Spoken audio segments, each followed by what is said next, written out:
Hello everyone. आज के video में हम लोग देखेंगे classification of the mutual fund.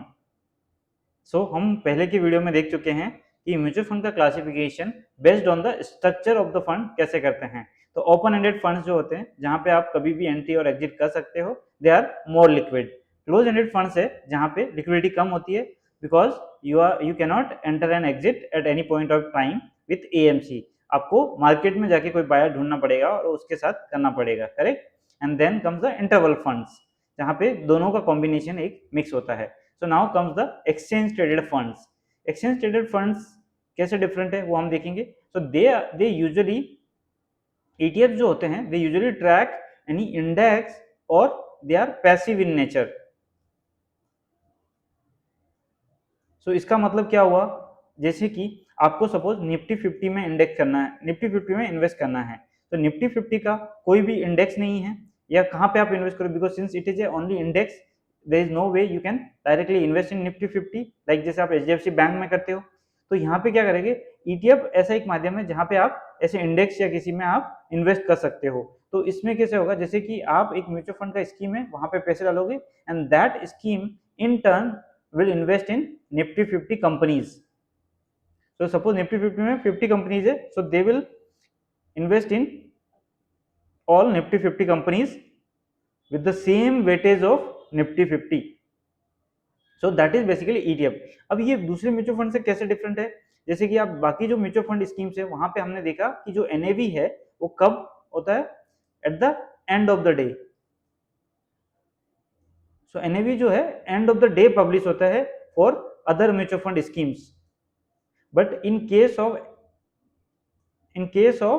ETF, it is traded in the market throughout the day. Traded in the market throughout the day. Throughout the day. तो उससे क्या होगा, इसका जो प्राइस है वो उसमें मार्केट फोर्सेस भी आ जाएंगे। तो डिपेंडिंग ऑन मार्केट में लिक्विडिटी कैसा है, मार्केट में डिमांड कैसा है, उसके बेसिस पे भी इसका प्राइस डिसाइड होगा। And second important thing is, जैसे म्यूचुअल फंड में आप जो ट्रेडिंग काइंड ऑफ पोजीशन है वो नहीं ले सकते बिकॉज आपका जो NAV है वो end of the day publish होता है। बट ETF में कैसा है, since it is fluctuating during the day also, तो आप ट्रेडिंग पोजीशन भी उसमें ले सकते हैं, क्योंकि आप मॉर्निंग में ले लिया, इवनिंग में बेच दिया, या कभी भी एक ले लिया और उसको वापस बेच दिया। तो इस तरीके से आप ETF में जो है वो ट्रेडिंग पोजीशन भी ले सकते हैं। तो इस तरीके से ETF जो है नॉर्मल म्यूचुअल फंड से डिफरेंट होते हैं, और वो आपको एक माध्यम देते हैं जहां पे आप एक पैसिव वे से आप इन्वेस्ट कर सकते हो, जो कि रूल बेस्ड होगा, यानी ऑलरेडी जिसके रूल्स डिसाइड होंगे, based on that you will invest. So एक ट्रैकिंग ऑफ द इंडेक्स हो गया, इस तरह से डाइवर्सिफिकेशन देता है। या अब एग्जांपल जो है जो फेमस है वो है जैसे कि गोल्ड ETF हो गया, सिल्वर ETF हो गया, निफ्टी 50 ETF हो गया। तो जो गोल्ड ETF है वो म्यूचुअल फंड स्कीम क्या करेगा, जाके फिजिकल गोल्ड में इन्वेस्ट करेगा। जो सिल्वर ETF है वो किसमें करेगा, फिजिकल सिल्वर में करेगा। और निफ्टी 50 जो है वो एक्चुअल जाके उसके निफ्टी 50 के शेयर्स बाई करेगा। तो इस तरीके से ये जो है ETF जो काम करता है। Next comes the by the management of the portfolio. तो अब हम देखेंगे कि जो मैनेजमेंट किस तरीके से होता है उसके बेसिस पे हम म्यूचुअल फंड को कैसे क्लासिफाई करेंगे। तो इसमें बहुत सिंपल है, एक है एक्टिवली मैनेज्ड फंड्स जहां पे fund manager will be doing all the decision making. अब डिसीजन मेकिंग मतलब किस चीज का डिसीजन मेकिंग, कि कौन सा which share to buy, okay, how much to buy, when to sell, all these aspects will be done by fund manager himself. For example, Kotak Flexi Cap Fund, Parag Parik Flexi Cap Fund या Nippon Small Cap Fund। so ये जो भी है वो actively manage funds हैं। Passively manage funds में क्या होता है कि आपका जो ये डिसीजन है वो एक रूल बेस्ड होगा। जैसे आप कोई निफ्टी 50 ले रहे हो, या जैसे कि जीरोधा का ये जो इंडेक्स है वो है Nifty large mid cap 250 index fund, यानी इसमें क्या होगा, जो लार्ज और मिड कैप के 250 कंपनीज है वहां पे वो लोग इन्वेस्ट करेंगे। तो इस तरीके से ये क्या हो गया, इसमें रूल बेस्ड हो गया। इसमें जो फंड मैनेजर है वो डिसाइड नहीं करेगा कि कौन सी कंपनी में इन्वेस्ट करना है और कब उसको सेल करना है, ये डिसीजन बेस्ड होगा कि जो इंडेक्स में हो रहा है। ठीक है, तो इस तरीके से पैसिवली मैनेज फंड से ये डिफरेंट होते हैं। अब हम एक जो नया कॉन्सेप्ट सेबी ने लाया है वो है दिसंबर 24 में सेबी ने बोला कि जो भी म्यूचुअल फंड रेगुलेशन में ये MF light, mutual fund light करके कॉन्सेप्ट लाया। जो भी म्यूचुअल फंड है जहाँ पे ये इस तरह के एक्सचेंज फंड होते हैं, इंडेक्स फंड्स होते हैं, ईटीएफ्स होते हैं जो एक्सचेंज ट्रेडेड फंड है, या फंड ऑफ फंड्स होते हैं, यानी एक फंड दूसरे फंड्स में इन्वेस्ट कर रहा है। तो इस तरीके के जो स्कीम्स होते हैं वो that will be coming under MF lite framework, okay, क्योंकि these are mostly passive in nature, और इसके लिए जो भी रेगुलेशंस है that SEBI will specify from time to time. Next come the investment universe, ठीक है। सो अब हमने देखा कि स्ट्रक्चर ऑफ द फंड से कैसे होता है और किस तरीके से मैनेजमेंट हो रहा है उसके कैसे होता है। सो नाउ हम देखेंगे कि वो कहाँ इन्वेस्ट करते हैं, उसके बेसिस पे कैसे क्लासिफिकेशन किया जाता है। तो हम इन्वेस्ट करने के लिए फंड मैनेजर है वो कहाँ कहाँ इन्वेस्ट करेगा, या तो इक्विटी में करेगा, या फिक्स इनकम में करेगा, या फिर alternative like gold, commodity, international funds, इस सब में करेगा। तो इसके बेसिस पे उन्होंने जो सेबी है उसने ये कैटेगराइजेशन किया है और रैशनलाइजेशन ऑफ म्यूचुअल फंड किया है। अब देखिए ये समझते हैं, क्योंकि उसके पहले कैसा हो रहा था कि लार्ज कैप में भी एक ही एएमसी के 2-3 फंड हो सकते थे, यानी डिफरेंट डिफरेंट नाम से।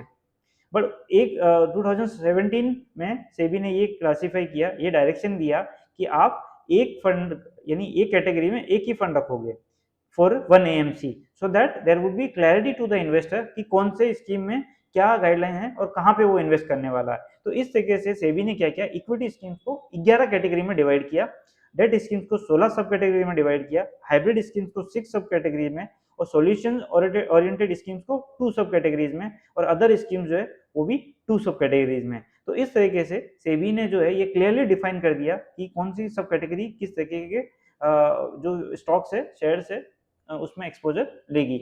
आइए देखते हैं हम वन बाय वन सभी को। अब देखिए, सो इक्विटी में हो गया, then come the investment universe.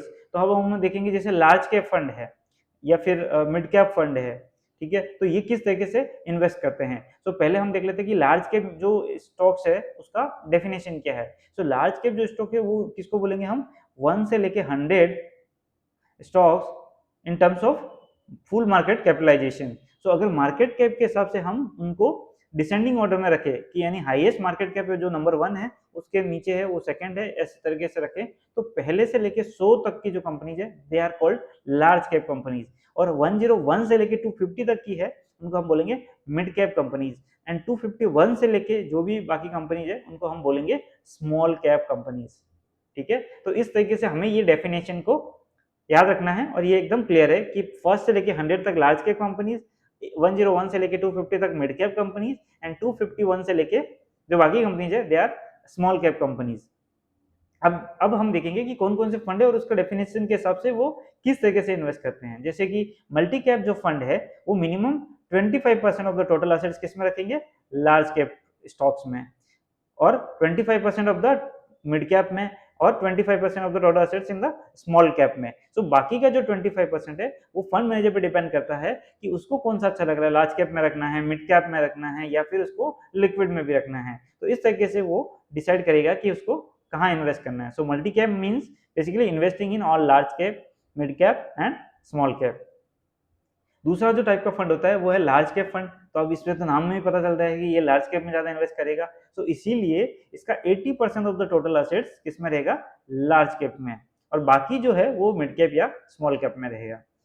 Similarly large and mid cap fund, तो इसमें मैक्सिमम जो पार्ट है वो किस में रहेगा, mid cap and small cap में। Minimum 80% of the total assets will be in the large cap और मिड कैप मिला के दोनों का, एंड बाकी जो है वो रेस्ट स्मॉल कैप में। और जो मिड कैप फंड है उसमें कैसा होगा, minimum 65% of the total assets would be in the mid cap, and बाकी जो है रेस्ट वो लार्ज कैप और स्मॉल कैप को मिला के रहेंगे। और स्मॉल कैप जो फंड है उसमें minimum 65% of the assets in the small cap, and बाकी जो है वो लार्ज कैप या मिड कैप में रहेंगे। तो इस तरीके से इन्वेस्टर को क्लियरली एक चॉइस मिल जाता है कि उसको कौन सा सेगमेंट में इन्वेस्ट करना है, उसका ऑब्जेक्टिव क्या है, उसके बेसिस पे he can clearly invest in those kind of schemes only. तो स्मॉल कैप है उसमें स्मॉल कैप में इन्वेस्ट करेगा ताकि उसको पता है कि जहाँ पे रिस्क ज़्यादा है और रिटर्न भी ज़्यादा बन सकता है। तो इस तरीके से उसको क्लैरिटी पूरी रहेगी इसमें। सो नेक्स्ट देखेंगे हम कुछ और टाइप के फंड, जैसे कि dividend yield fund, value fund, focused fund. Okay, so इस तरीके से देखेंगे। अब देखिए डिविडेंड यील्ड फंड जो है उसमें नाम से ही पता चल रहा है कि ये डिविडेंड यील्डिंग होंगे। सो जो भी स्टॉक्स है जो ज़्यादा डिविडेंड देते हैं, जैसे टीसीएस हो गया, या ऐसे आईटी कंपनीज हो गया, या ऑयल मार्केटिंग कंपनीज हो गए, तो ये जो कंपनी जो रेगुलर डिविडेंड देती है तो उनके लिए आई मीन ये जो स्कीम्स है वो वहाँ पे इन्वेस्ट करेंगे जहाँ पे डिविडेंड इनकम आता है। देन कम्स द वैल्यू और कॉन्ट्रा फंड। ये जो फंड्स हैं ये कहाँ पे इन्वेस्ट करते हैं, जहाँ पे उनको लगता है कि वैल्यू सेगमेंट है। वैल्यू सेगमेंट मींस जो कि ट्रेडिशनल पैरामीटर्स है, जैसे प्राइस टू अर्निंग मल्टीपल हो गया या EBITDA हो गया, या फिर जो प्रॉफिट ज़्यादा आ रहा है but still is not performing, या कुछ सेगमेंट ऐसे हैं जो मार्केट में अभी जिनकी ज़्यादा डिमांड नहीं है, वो अभी ज़्यादा परफॉर्म नहीं कर रहे हैं। तो इस तरीके से जो सेगमेंट है जहाँ पे इन्वेस्ट करते हैं इनको बोलते हैं वैल्यू और कॉन्ट्रा फंड। तो इसमें 65% of the total assets equity में ही रहेगा और बाकी का जो है वो अदर सेगमेंट में रहेगा। Okay, then comes the focus fund. अब फोकस फंड में जैसे नाम है तो इसका जो फोकस है मोस्टली किस में रहेगा, मैक्सिमम 30 स्टॉक्स में, यानी आपको जो पूरा फंड है उसमें 30 स्टॉक से ज़्यादा नहीं हो सकते, तो इसीलिए इसको नाम है फोकस फंड। और इसमें भी same 65% of the total assets रहेंगे। अब जो आते हैं सेक्टरल और थीमेटिक फंड्स। थीमेटिक में कैसा है, कोई भी पर्टिकुलर थीम होती है उसके बेसिस पे जैसे इन्वेस्ट करते हैं, जैसे कि AI, artificial intelligence, machine learning या फिर डेटा सेंटर्स, तो इस तरीके की कोई थीम है उसमें आप इन्वेस्ट कर रहे हो। या सेक्टर्स कैसे हो गए, जैसे पावर सेक्टर हो गया, टेलीकॉम सेक्टर हो गया, इसमें आपको इन्वेस्ट करना है। तो जो ये स्कीम्स है ये पर्टिकुलरली उसी टाइप के स्टॉक्स में इन्वेस्ट करेगी जो उस सेक्टर से रिलेटेड है। जैसे कि पावर सेक्टर वाले आप फंड में इन्वेस्ट कर रहे हैं तो वो वही स्टॉक्स में इन्वेस्ट करेंगे जो पावर से रिलेटेड है, या फिर AI वाले में करेंगे या टेक्नोलॉजी वालों में करेंगे या IT में करोगे तो वो सभी उसी में इन्वेस्ट करेंगे जो IT रिलेटेड कंपनीज है। ठीक है, तो इस तरीके इसमें भी 80% मिनिमम इन्वेस्टमेंट उससे रिलेटेड स्टॉक्स में ही होना चाहिए। Then comes the equity ELSS, equity linked saving schemes. तो ये बेसिकली पहले स्कीम बहुत काफी पॉपुलर हुआ था बिकॉज इसमें 3 इयर्स का लॉक इन था and that you can claim under 80C। सो जो अभी ओल्ड रिजीम हो चुका है, न्यू रिजीम में ये ऑप्शन नहीं है, तो इसीलिए ये अभी थोड़ा अनपॉपुलर हो गया है। बट स्टिल इसमें कैसा है, 3 साल का लॉक इन रहेगा and again minimum 80% of the assets should be invested in equity. Then the most popular category is the flexi cap fund. अब फ्लैक्सी कैप फंड्स में कैसा है, इसमें फंड मैनेजर को अपॉर्चुनिटी दी गई है, फंड मैनेजर को जजमेंट कॉल दिया गया है कि आपको जैसा लगता है उस तरीके से आप इन्वेस्ट कीजिए। आपको लगता है लार्ज कैप ज़्यादा अच्छे हैं तो आप लार्ज कैप में कीजिए, आपको लग रहा है मिड कैप ज़्यादा अच्छे है तो मिड कैप में कीजिए, आपको लग रहा है स्मॉल कैप ज़्यादा अच्छा है तो आप स्मॉल कैप में इन्वेस्टमेंट कीजिए। सो इसमें कैसा है, जो पूरी है वो पूरा फ्रीडम जो है वो फंड मैनेजर के पास है, उसको मेन ऑब्जेक्टिव है रिटर्न जनरेट करना। जो इन्वेस्टमेंट का पार्ट है, गाइडलाइंस है, वो इसमें रिलैक्स की गई है। इसीलिए ये जो फंड है ये अभी ये सबसे ज़्यादा पॉपुलर कैटेगरी है और इस स्कीम के जो फंड्स हैं वो काफ़ी बड़े अमाउंट में हो चुके हैं। नेक्स्ट आता है म्यूचुअल फंड डेट स्कीम्स। तो ये हमने अभी तक जो देखे वो थे हमारे इक्विटी स्कीम्स। अब हम देखेंगे कि डेट स्कीम्स जो है उनको किस तरह से क्लासीफाई किया जाता है। सो पहला है देखिए ओवरनाइट फंड्स। अब एक चीज स्पेशलिटी है, जो डेट स्कीम्स है वहाँ पे मेच्योरिटी बहुत इंपॉर्टेंट होती है, क्योंकि इक्विटी जो है वहाँ पे मेच्योरिटी नहीं होता है, वहाँ पे अपने पे डिपेंड करना है कि क्या पैसा कब विड्रॉ करना है।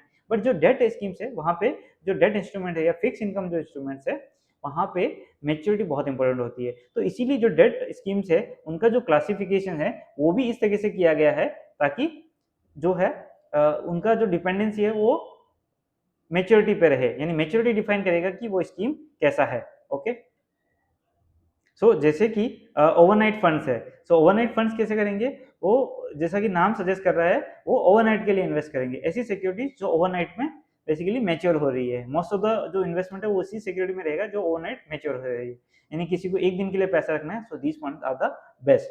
अब आते हैं लिक्विड फंड्स। तो लिक्विड फंड्स किस में इन्वेस्ट करेंगे, मेच्योरिटी अप टू 91 डेज, यानी शॉर्ट टर्म के लिए आपको पैसा कहीं पे पार्क करना है तो these funds are best. Then comes the ultra short which is like 3 to 6 month, low duration funds which are 6 to 12 months, money market funds like up to 1 year, then short duration fund थोड़ा उससे लंबा like 1 to 3 years। तो इस तरीके से ये define करते हैं कि आपको कितने टाइम के लिए पैसा इन्वेस्ट करना है, उसके बेसिस पे आप ये फंड चूज कीजिए सो दैट आपका जो मार्केट इम्पैक्ट है वो बहुत कम से कम होगा। अब हम देखेंगे कुछ और स्कीम्स, इसमें जब कितना लॉन्ग ड्यूरेशन में हम इन्वेस्ट करना चाहते हैं उसके बेसिस पे। तो मीडियम ड्यूरेशन जो फंड्स हैं they will be like maximum duration of 3 to 4 years, यानी ये जो स्कीम्स है वो 5 साल इस टाइप के पेपर्स में ही इन्वेस्ट करेंगे। Medium to long duration papers जो कि 4 to 7 years। ये देखिए एक जो इसमें डिफरेंस है वो है मैक्सिमम ड्यूरेशन, ये एक टेक्निकल टर्म है इन टर्म्स ऑफ कि वेटेड एवरेज जो मेच्योरिटी है वो कितना होगा। सो इंस्ट्रूमेंट का जो मेच्योरिटी है वो थोड़ा लंबा हो सकता है। जैसे मैक्सिमम ड्यूरेशन 7 ईयर्स है, तो इसमें जो इंस्ट्रूमेंट है वो मैक्सिमम 10 ईयर्स टाइप का हो सकता है। So up to 10 years they will invest. Long duration जो फंड्स है वो मैक्सिमम ड्यूरेशन उसका 7 से भी ज्यादा होता है, यानी they can invest in papers whose original maturity would be 10 years, 20 years, even 30, 40 years also. So these are called really long duration funds. These may be good for the people who are who need money for their own living expenses, like pension fund, like pension people who want pension kind of income on a regular basis, on a monthly basis. For those kind of people, this is very good. So dynamic bond fund. Dynamic bond fund is, as the name suggests, there is no limit on the duration. Okay, so it depends on the fund manager. They will decide where like how much to invest or which kind of security to buy, what maturity like they want to buy. So all these aspects will be totally dependent on the fund manager. So this is basically, we can say, it's a flexible fund of the debt schemes. Okay, तो जहां पे जो flexibility है वो किसको दी गई है? Fund manager को। अब जो दो अदर स्कीम्स आते हैं दे आर स्लाइटली इंटरेस्टिंग। एक है कॉर्पोरेट बॉन्ड फंड, ठीक है, और दूसरा है क्रेडिट रिस्क फंड। अब ये दोनों जो है वो किस में इन्वेस्ट करते हैं? कॉर्पोरेट बॉन्ड्स में। कॉर्पोरेट बॉन्ड्स में इन्वेस्ट करते हैं। अब जो ये फंड है ये किस में इन्वेस्ट करता है? AA+ and above. क्योंकि जो भी कॉर्पोरेट बॉन्ड में इन्वेस्ट करते हैं, जो भी कॉर्पोरेट में इन्वेस्ट करेंगे, उसका क्या होगा? एक क्रेडिट रेटिंग होगा, और उसके बेसिस पे आपका क्रेडिट रेटिंग मतलब क्या? जैसे कि इंडिविजुअल लेवल पे एक सिविल स्कोर होता है, उसके बेसिस पे बैंक आपको लोन देती है, उसके बेसिस पे बैंक डिसाइड करती है कि आपको क्या इंटरेस्ट रेट चार्ज करना है। अगर आपका सिविल स्कोर कम है मतलब क्रेडिट क्वालिटी कम है, क्रेडिट क्वालिटी कम है मतलब आपको इंटरेस्ट रेट ज्यादा देना पड़ेगा। सिमिलरली कॉर्पोरेट्स के लिए भी वैसा ही है, अगर आपका क्रेडिट रेटिंग कम है तो आपको ज्यादा इंटरेस्ट देना पड़ेगा। ओके, और आपका क्रेडिट रेटिंग अच्छा है, AAA है, तो आपको कम इंटरेस्ट रेट देना पड़ेगा। तो इस तरीके से ये जो कॉर्पोरेट बॉन्ड फंड है they invest in AA and above, and minimum 80% of the assets जो है वो इसी टाइप के असेट्स में रहता है, जो कि वेरी हाई क्वालिटी, यानी AA+ एंड AAA। और जो क्रेडिट रिस्क फंड्स है वो उसका उल्टा है, they invest in the slightly riskier investment, यानी उसमें AA+ एंड बिलो रहता है, यानी 65% जो ऑफ द असेट जो है वो AA+ एंड बिलो रहेंगे। तो उसमें आपको क्या होगा? रिटर्न ज्यादा होगा, because you are taking the credit risk. तो इसलिए आपको ध्यान में रखना है कि क्रेडिट रिस्क फंड में यदि रिटर्न ज्यादा है तो उसका रीजन क्या है? You are taking the credit risk, you are investing in the instruments, in the corporates where credit rating is lower. ये चीज आपको ध्यान में रखनी है। अब हम देखेंगे कुछ और फंड्स, जैसे कि बैंकिंग एंड PSU फंड। तो इसके तो नाम में ही पता चल रहा है कि ये ऐसे डेट में इन्वेस्ट करेगा जहां पे बैंकिंग एंड PSU के स्टॉक्स होल्ड कर रहे हैं, यानी फिक्स इनकम सिक्योरिटीज जो है वो बैंकिंग और PSU फंड से होंगे। Then comes the gilt funds. So gilt fund मतलब ये गवर्नमेंट ऑफ इंडिया के सिक्योरिटीज। सो गिल्ड जो नाम है वो गवर्नमेंट ऑफ इंडिया के जो सिक्योरिटीज रहते हैं उनका नाम होता है। सो इस फंड में बेसिकली गवर्नमेंट ऑफ इंडिया के सिक्योरिटीज रहेंगे। So this will be safest fund, because इसका जो रेटिंग है दैट वुड बी हाईएस्ट। तो इसमें आप देख रहे हैं मिनिमम जो 80% ऑफ द टोटल असेट्स है वो किसमें रहेंगे? गवर्नमेंट ऑफ इंडिया सिक्योरिटीज में। Then gilt fund with 10 year constant duration. तो ये तो इसी का एक वेरिएंट हो गया कि भाई उसमें एक जो ड्यूरेशन है वो कांस्टेंट रहेगा। And then comes the floater fund. अब फ्लोटर फंड में कैसा है? इसमें इस टाइप के इंस्ट्रूमेंट्स रहेंगे जिनका इंटरेस्ट रेट जो है वो फ्लोटिंग रहेगा। फ्लोटिंग मतलब चेंज होते रहेगा। सो अगर इंटरेस्ट रेट साइकिल यदि अप है तो इसका इंटरेस्ट भी अप रहेगा, अगर वो नीचे की तरफ जा रहा है तो यहाँ पे भी आपको कम रहेगा। तो इस तरीके से इसमें जो इंटरेस्ट रेट है वो फिक्स नहीं रहेगा, चेंज होता रहेगा जैसे जैसे इंटरेस्ट रेट साइकिल चेंज होता है। तो आपको ऐसा नहीं कि लॉन्ग ड्यूरेशन के आपके लिए इंटरेस्ट रेट फिक्स हो गया तो आप उसका टाइम के साथ वो रीसेट होते रहेगा। अभी ये इसमें कैसा है? 65% ऑफ द मिनिमम असेट्स किसमें होना चाहिए? फ्लोटिंग रेट इंस्ट्रूमेंट्स में। और उसमें ऐसे भी इंस्ट्रूमेंट्स हो सकते हैं जो डेरिवेटिव को यूज करके फ्लोटिंग बनाए गए हो, यानी वो फिक्स है बाय अंडरलाइंग बट उसको डेरिवेटिव होता है, जैसे OIS हो गया, इंटरेस्ट रेट स्वैप्स हो गए, उनको यूज करके इनको फ्लोटिंग बनाया गया है। तो इस तरीके के जो इंस्ट्रूमेंट्स में इन्वेस्ट करते हैं उनको बोलते हैं फ्लोटर फंड। ठीक है, तो ये हमने देखा कि डेट स्कीम्स को किस तरीके से क्लासिफाई किया जाता है, और उसमें सबसे जो इंपॉर्टेंट फैक्टर है वो है ड्यूरेशन, बिकॉज डेट जब फिक्स इनकम में हम इन्वेस्ट करते हैं तो उसका एक फिक्स मैच्योरिटी होता है। ओके, सो यहाँ पे हमारा डेट स्कीम्स का क्लासिफिकेशन खत्म हुआ। Thank you so much and subscribe my channel for more such videos.